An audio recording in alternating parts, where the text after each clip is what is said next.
Today we're in Budapest, Hungary, and we're taking a walking tour. We took the train to meet our group at the Ferris wheel of Budapest. The guide then walked us over to St. Stephen's Basilica, which is the tallest building in Budapest.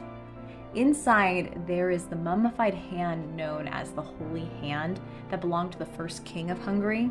After that, we were told that although Hungary is a very large wine producer, they are not known internationally for it.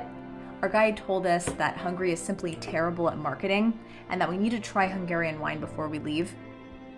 Next, we came to the edge of the Danube River, where we saw this mini statue in the shape of a balloon dog.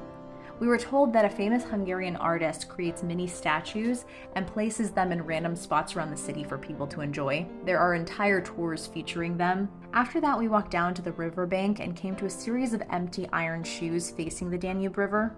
It's a memorial to all of the Hungarian Nazi victims from World War II. Many Jews of all different ages were walked down to the river and shot so that they fell in and they wouldn't have to dispose of any bodies.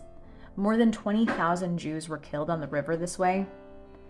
After the tour concluded, we stopped at a restaurant for dinner, and then we sat in this park a little bit before heading back.